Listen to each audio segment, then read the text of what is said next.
What are your earliest memories of rock and roll as you were growing My earliest memory of rock and roll, one of them, one that really impacted me really deeply, was hearing Tutti Frutti in the Manriquez backyard, who are neighbors down the street.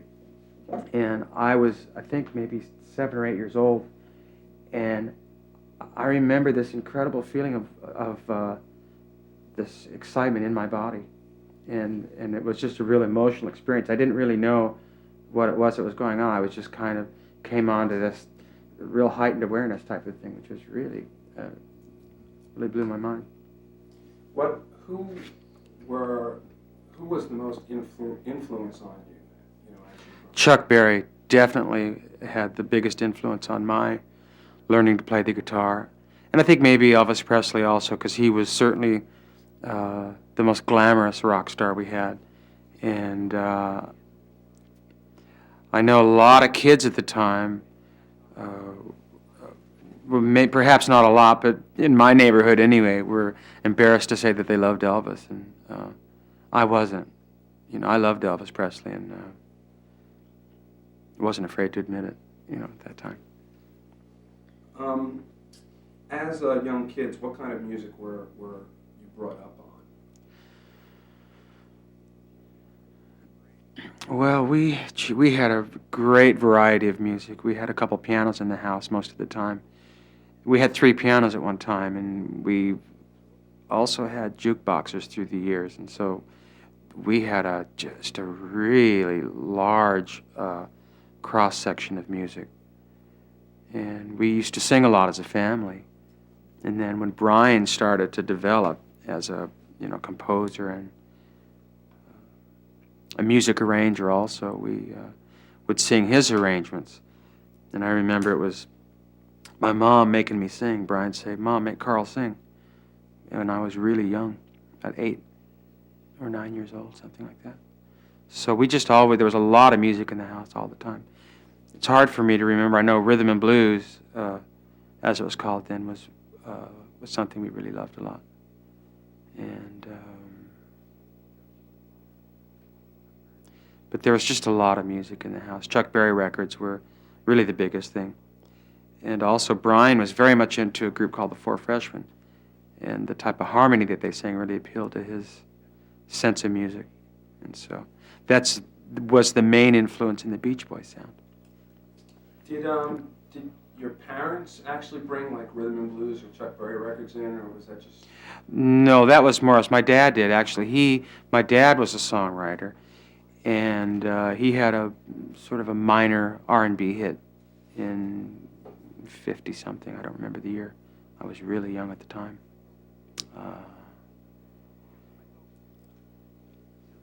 yeah, so my folks did some, but my mom was actually the musician, so she would play, and my dad would write, melodies or lyrics, and so that was really a great part of our pastime. How did the Beach Boys get involved with surf music? Surfing was Dennis's idea. Dennis was a surfer, and so he wanted Brian to write a song about going to the beach, and it was really that was really Dennis's baby, the idea of making music about surf and going to the beach and cars and just what it was like to hang out. And first I remember of the group starting was that Dennis went to the beach with Michael Love, our cousin, and when they came back, the buzz around the house became, well, we're gonna get a group together and sing about going to the beach and stuff. Um, of all the Beach Boys, it's been said only Dennis Wilson was a surfer. Given the surf connection, why didn't other members of the band take up the sport? Well, we all tried to surf. I went to the beach and really gave it a shot. Really wanted to become a good surfer, and I could just never really get the hang of it that well in the few times that I tried it. And then also we started to tour a lot and record, and that was more fun than anything that I had ever experienced at that time. So I just kind of dropped it. Um, Although many of the Beach Boys songs from the early and mid '60s dealt with summer, surfing, hot rods, and such, The later songs began to touch on larger ideas. What sort of things did Brian have on his mind when he wrote, like the Pet Sounds album, for instance? I think he had on his mind being alive and just the experiences that he had been through and was going through, and growing up. And Caroline No, the loss of naivety. It's a beautiful song. Did Brian influence the writing of the lyrics? I know he didn't write. Brian did have an influence on the lyrics of the songs, and he would have an idea or concept for a song, and he'd go to Michael and say, "Well, listen, let's do a song about, whatever." I know they wrote "Fun, Fun, Fun," and we were on our way to the airport, I think, in Salt Lake City, on a tour, and I don't remember how that particular one started, but I know Brian would have an idea, and then he would have his collaborator, write the words, or he would have some of the lyrics.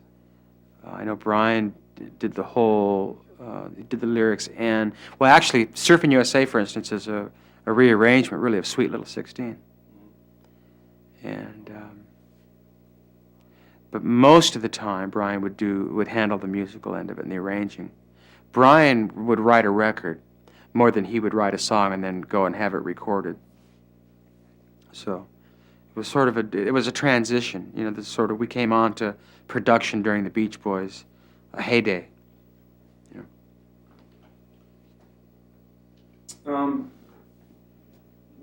Looking back now, what comment could you make on Brian's effect and contribution to American music? Looking back now, it's a lot of time has passed, and I've seen this thing happening for years where all the musics are just blending. And I think Brian has had a massive influence on just music. I mean, I could hear it in some of the Motown records that were being made in the late 60s, and the chord patterns, the bass lines. I was an enormous fan of the Motown records, and also the Memphis soul records and the Stax Volt group, and that just really had a very large collection of that. So we were listening to that as we were doing Pet Sounds and our more evolved type, the artistic, the art rock sort of, stuff we did. And I know some of our music it's kind of a funny thing for us to look at, but a lot of our music has been, or our style has been used in a lot of advertising, which has sort of been a double blessing. There's something kind of, odd about it, and yet, it's a big part of everyone's life, this barrage of, things for us all, I think that Brian was one of the first, if not the first, artist to produce his own records, or the Beach Boys records. And although a lot of people, have said that his early production was, say, similar to Phil Spector, I don't really think so. I think that he, was one of the first just to do that whole thing, to produce, his own group sound.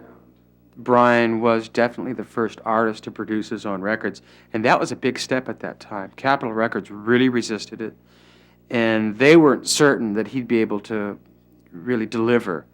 So it was a really large step in those days, and they wanted us to use their recording studio, and we didn't care too much for the sound that they were getting over there, at the tower. So that certainly was a real healthy influence. It got people to a point where, or it helped rather, where people could communicate more completely what they wanted to do musically, instead of being at the mercy of a producer or an A&R man that, who knows how involved or how much they'd participate in a project. I know the producer who worked with us, Nick Vinay, his input was more or less in the procedure of the sessions and organizing, but it wasn't he was not deeply involved in the music at all. He'd call the take numbers and give us feedback. And that, of course, which was very valuable, and he also has a marvelous sense of humor. He was really very funny, as I remember. And but Brian, I'd say one of his greatest contributions to music is that he, like music was becoming very simple and funky in the mid-'60s, where there was a real heavy influence of rhythm and blues, the way the English guys did it, and which I love a lot, you know. And I think that that's had an enormous impact on American music and the way we approach. I know the Rolling Stones really influenced a lot of us, the way we, you know, played, the way we would approach doing a guitar part, because it's just so direct and gutsy, you know. But Brian's, I think his greatest influence was that his music was so musical. What people were doing with sound effects and recording techniques, Brian did with arrangements. You know, with a horn line or just a percussion part or something. But it was a real honest effect, you know. It was musical. I'd say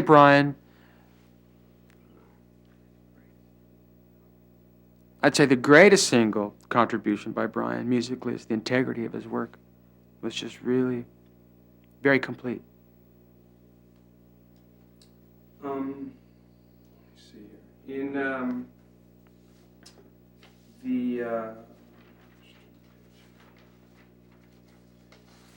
mid to late '60s was a time of innocence, change, social protest.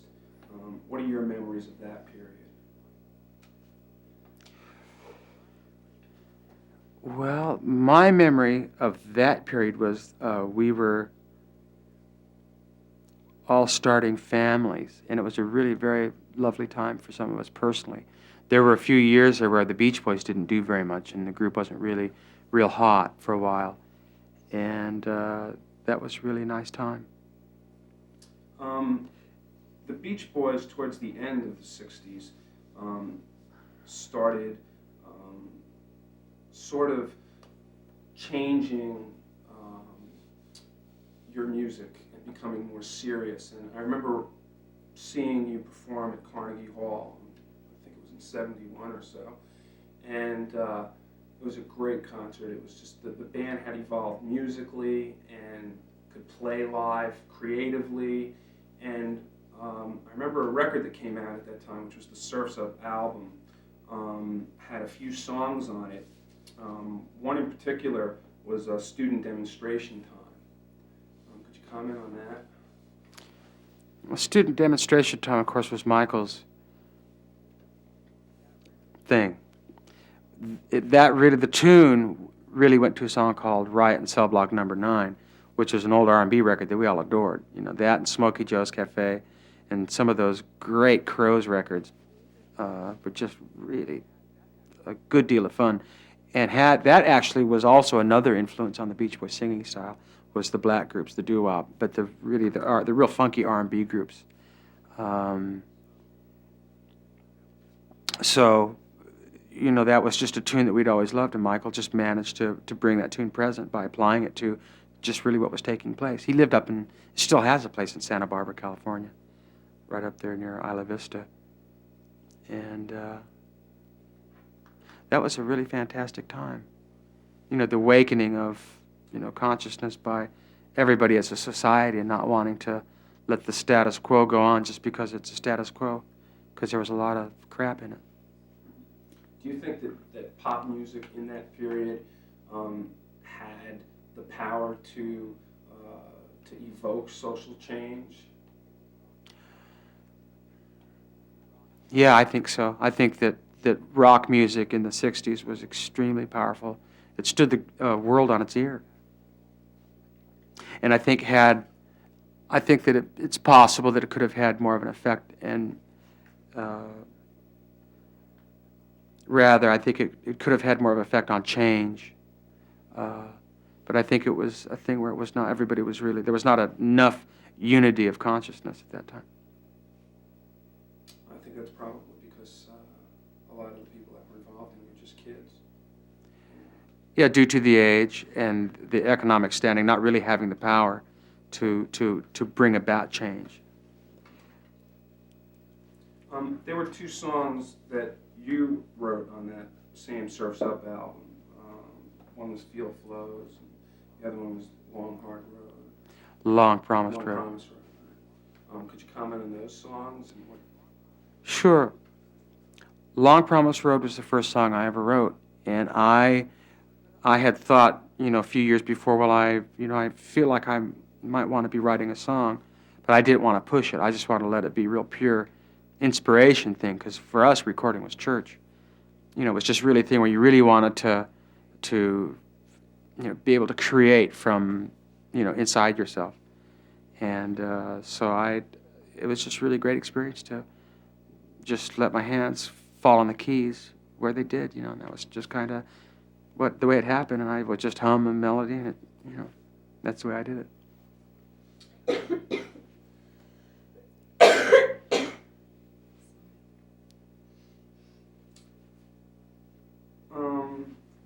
What has given the Beach Boys music such staying power? More than 20 years later now, people are still interested in the Beach Boys and still love the songs. I think the Beach Boys music, I asked Brian that one time, because we sometimes wonder why, things happen and why we were received and why people were open to us. And he told me that the Beach Boys music communicates joy of living. Joy, just the simple joy of being alive, just being here. And I think there might be some truth in that, because, the tunes are real simple, and they talk about real mundane things, and real, it's really even silly, some of our songs. And so I think there must be a lot of truth in that. I think that it's enjoyment. People enjoy themselves.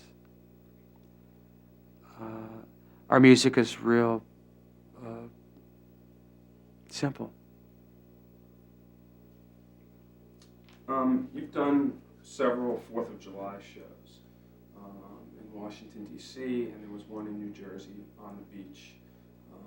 Could you just comment on playing those shows and the spirit of July 4th? The July 4th shows have always been a real honor for us to play, to be able to go and be with several 100,000 people and celebrate Independence Day. It's just a real big thrill for us, big charge to be with several 100,000 people, a lot of energy present there, So we've really just always loved it.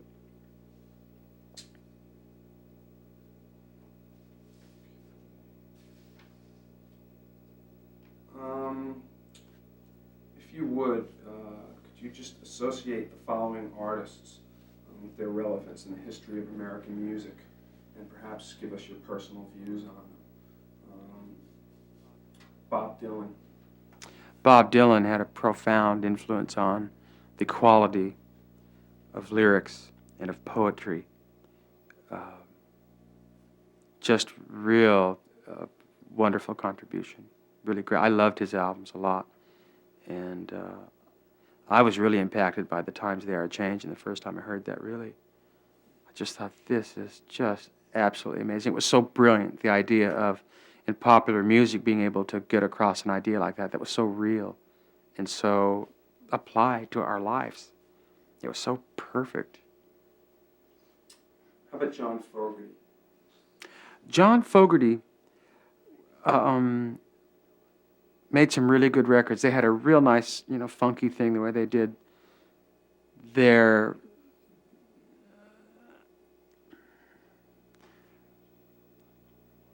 For me, that was just a real nice enjoyment. That was just a real good time kind of music for me. I just really enjoyed it. And that New Orleans, I think in the music from that area, Louisiana, had a bigger influence than a lot of people realized. It was more of a thing that was an undercurrent than perhaps an out front kind of thing. Fats Domino, those records that they were making in those days were just unbelievable. How about Bruce Springsteen? Well, Bruce Springsteen for me is more of an influence on the present day music, and as opposed to, I don't see him as a vast influence on music from the beginning, and certainly that is true because he didn't really get started up there until ways back. I love the way Bruce does. It's a real honest approach.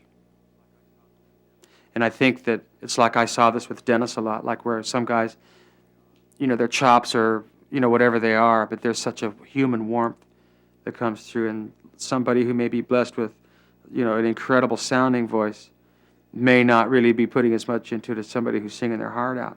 It's that. Bruce, to me, is really, well, he's obviously very special and an incredibly gifted person, willing artist. And there's something very, I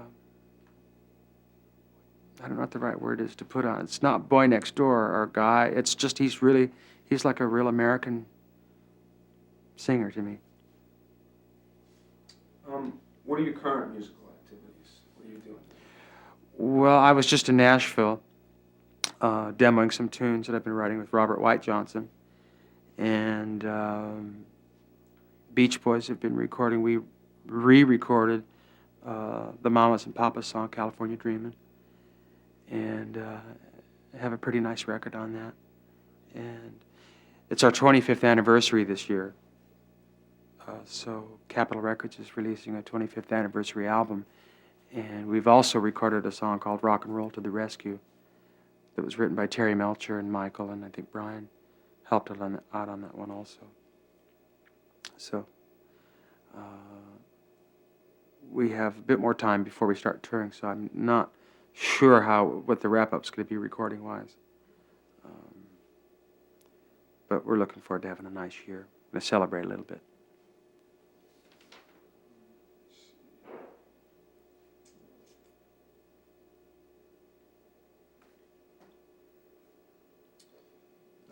Without a doubt, the Beach Boys fit the description of a great American rock and roll band. What other groups would you personally put into that same category?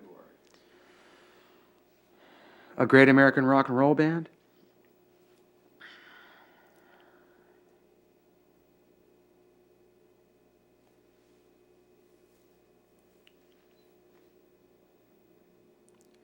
God, there's a lot of great.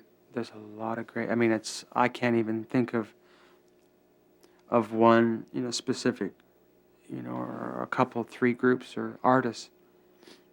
And I really don't think of groups or duets or just, groupings of people. Or I think of everybody. I think there's just a lot of great people doing it.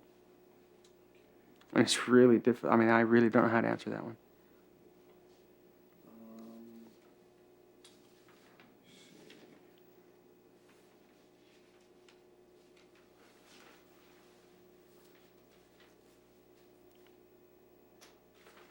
I think that's it. Great.